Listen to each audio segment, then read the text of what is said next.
My opinion on JoJo's Bizarre Adventure.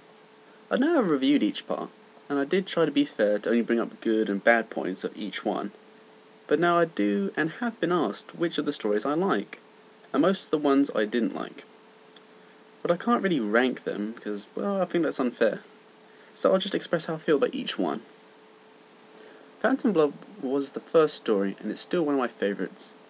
It might be because I'm English, but it is hard to put into words what draws me into the story.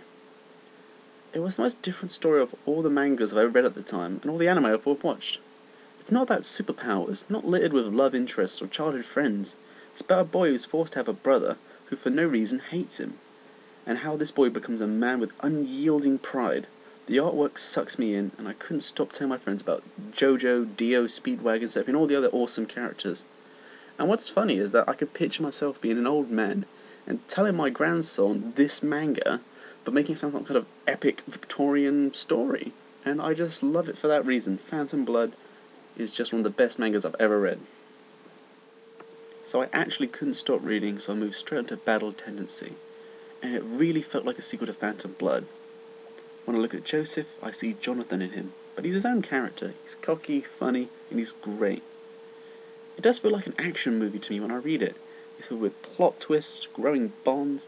I enjoy seeing Caesar and Joseph hate each other at first, but they slowly become friends, which shows me that Joestar and Zeppeli are destined to work together. The Pillarmen are fantastic villains for a hero like Joseph to fight, ancient evil battling a crafty boy who slowly masters the ripple. Much like Phantom Blood, this story is top of my list. Only thing that annoys me is that this is the end of Zeppeli. Was Zeppeli not popular among the readers at the time or something?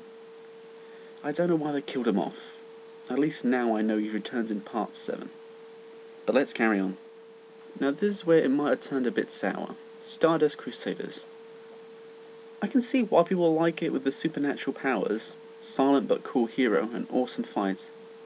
But I guess after reading part 1 and 2, I didn't know how to react to it. I remember just saying it was predictable after I actually finished reading part 3, because it was just fight after fight, and none of the fights really moved the plot and developed the characters much.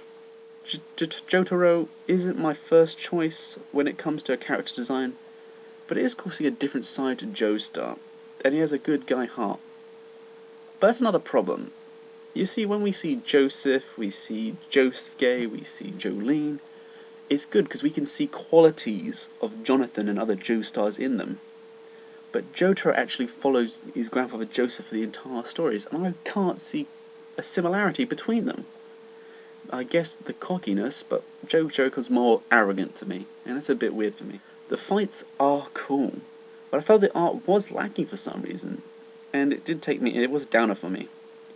But of course, the birth of stands. I'm sad to see the Ripple go, but my god, stands are fantastic. And that was the best thing part 3 did.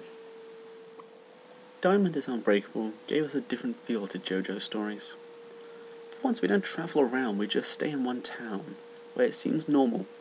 But I like thinking this story means you can have adventure in your own back garden.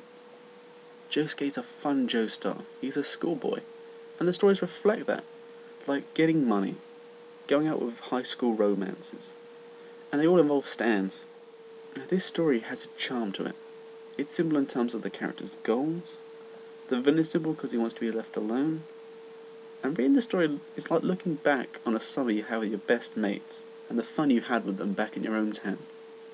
I don't know why, but this story really does have a charm to it. While I was reading Golden Wind, I felt like it was trying to do something new for the JoJo stories. It really just shows off more what stands can do and how creative the powers can get. But sadly, I felt this was more of a side story with the rest of the JoJo's, because it doesn't include the interaction of past events, and it's just a bunch of new people wanting to do their own thing. Not that it's a bad thing, it's a good story in its own right, but the villain doesn't make much sense, and it really bothered me. And the fact that the youngest main character ever was trying to choose something ridiculous. But then again, I love Mister, I love Bruno, I loved the entire gang. They were fantastic to follow, and it was fun. And the stand fights were fantastic. I think this is one of those cheesy action films you can't help but enjoy, and you really do enjoy it. Stone Ocean threw me to something new. Not just the first female lead, but we follow her in a prison. We found out she was framed, but I think she'd be more badass than in JoJo if she did commit the crime. But it's a nice callback to part 3 to open the manga in a prison like JoJo was. It's a cool location to follow a Joestar in, and the story starts out well, but I felt like it took some odd turns, and I had a lot of odd stuff happen that I still can't understand. But part 6 was a cool story, and a lot of the stands in it are just fantastic. They're out there.